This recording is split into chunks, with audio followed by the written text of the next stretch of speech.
VN Mishra आज फिर हाजिर हैं विद्या क्वेश्चन बैंक से मैथ की तैयारी कैसे करें में। प्रायिकता चैप्टर चल रहा था, दीर्घोत्तरीय क्वेश्चन बाकी था, तो ज़्यादा समय न लेते हुए पहला क्वेश्चन देखते हैं। कह रहा है 3 सम सिक्के एक साथ उछाले जाते हैं।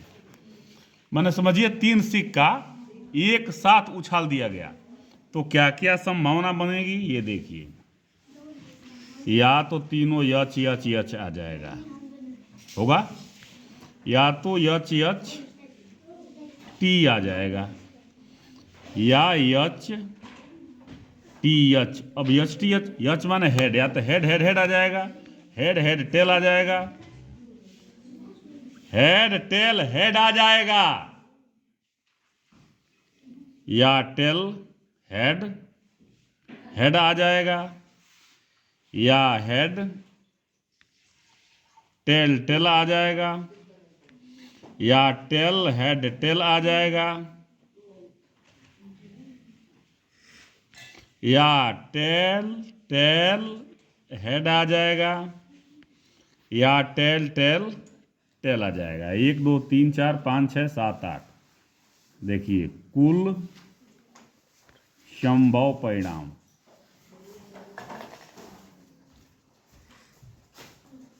क्या आ जाएगा? 8। अब पहला पूछ रहा है 2 शीर्ष। पहला क्वेश्चन है इसका 2 शीर्ष। तो 2 शीर्ष इसमें से देखिए किसमें किसमें है। H H T, H H T में है। दो डायरेक्ट कर दें क्या, ना छोड़िए, डायरेक्ट ही देखिए। 2 शीर्ष आने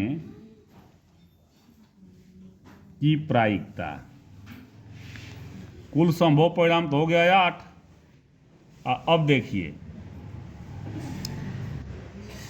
2h 2h 2h 3 हो गया, h 1h 1h नहीं 3 3/8। अब दूसरा क्या कह रहा है, कम से कम 2 शीर्ष आवे, कम से कम 2 शीर्ष या उससे अधिक। कम से कम 2 शीर्ष आवे, इसका मतलब हुआ कि उससे अधिक। तो कम से कम 2 शीर्ष, तो कम से कम 2 शीर्ष वाले में एक, देखिए एक हो गया, ये कम से कम 2 शीर्ष वाले में उससे अधिक हो गया 1 2 3 4, ठीक है।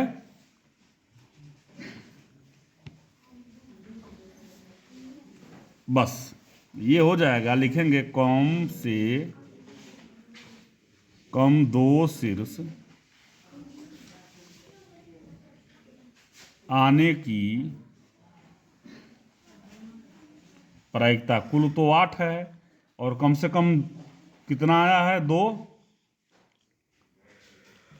1 2 3 4, 1/2। तीसरा अधिक से अधिक 2, अधिक से अधिक 2 माने 0 भी आवे तब भी चलेगा, अधिक से अधिक 2 ही रहे, ये नहीं रहेगा। 1 2 3, कह रहा है अधिक से अधिक 2 शीर्ष। इसका मतलब हुआ कम से कम 0 भी, 0 1 2, 0 1 2, इसमें 0 है, इसमें 0 हेड है, समझ रहे हो। इसमें 1 है, इसमें 1 है, इसमें 1 है, इसमें 2 है, इसमें 2 है, इसमें 2 है, केवल इसमें 3 है। तो 2 से अधिक न रहे, कम रहे या बराबर रहे, समझ रहे हो। तो कुल संभव परिणाम 8 और पी के अनुकूल 7, 7/8 हो गया। दूसरा देखो,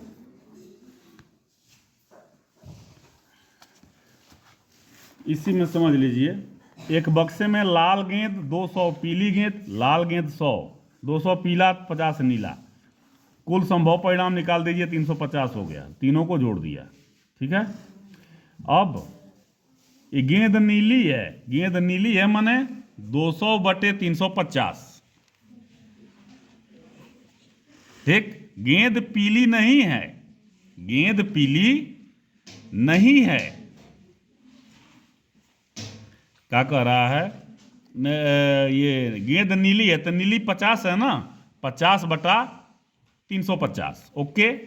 और गेंद नीली नहीं है तो 50 घटा दीजिए, 300 हो जाएगा ना।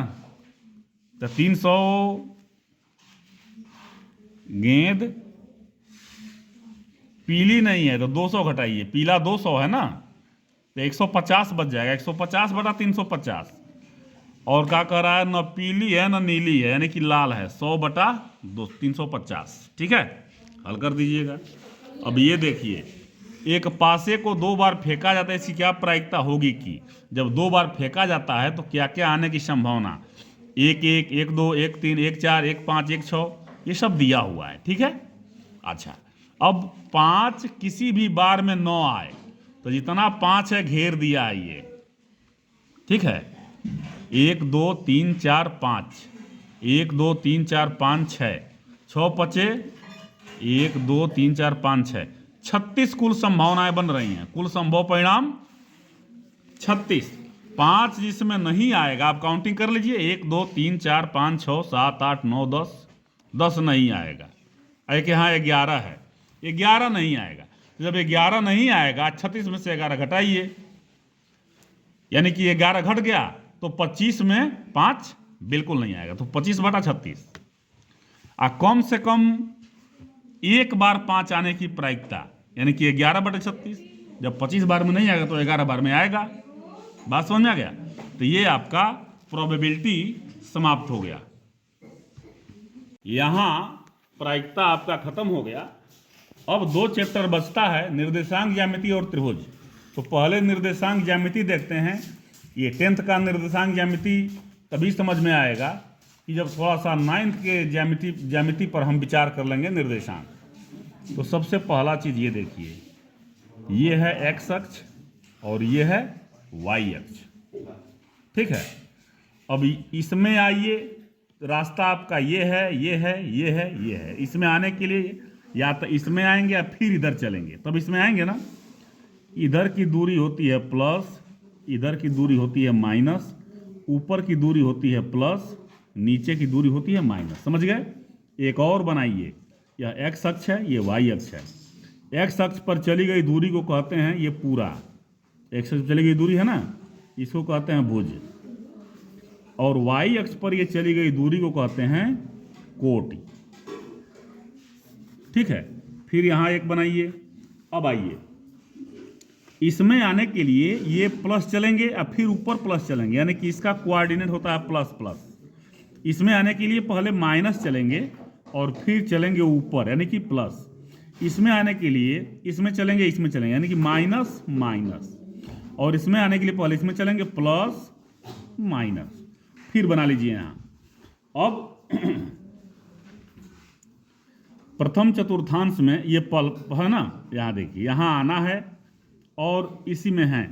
तो मान लीजिए इसका कोई निर्देशांक दिया है 2 3, इसका मतलब क्या हुआ? ये देखिए, यही इसका मतलब हुआ कि यह x है और ये y है, ये भुज है, ये कोटि है। निर्देशांक बराबर क्या होता है?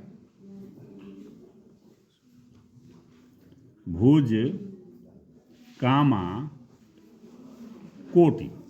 तो देखिए, ये चले आप 2 और ये चले आप 3, पहुंच गए कहाँ? 2 3 पे, ठीक है। कोष्टक में ही लिखते हैं, जान दीजिएगा।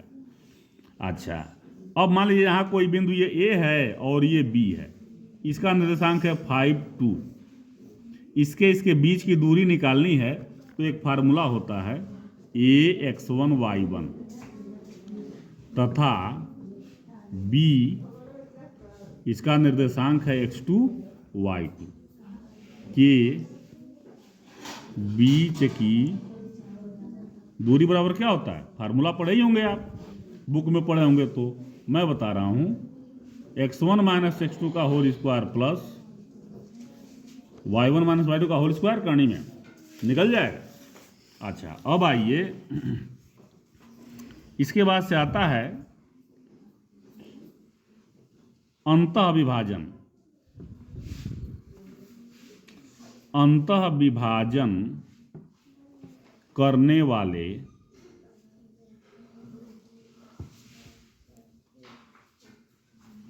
बिंदुओं के निर्देशांक। मान लिया एच के, अब देखिए ये रेखा है x1 y1, यह है x2 y2 और ये है m1 m2। m1 संबंध ने m2 के अनुपात में विभाजित कर दिया ना, तो ये हो जाएगा m1 x2 plus m2 x1 by m1 plus m2 comma m1 y2 plus m2 y1 by m1 plus m2। ये पूरा हो गया h और ये पूरा हो गया k। अब वैसे ही बाह्यता अविभाजन में इसका भी मान लिया गया h के, तो बस अंतर ये होता है ना m1 x2 minus m2 x1 by m1 minus m2 m1 y2 minus m2 y1 by m1 minus m2। ये हो गया आपका अंत अविभाजन का। ठीक है, अब आइए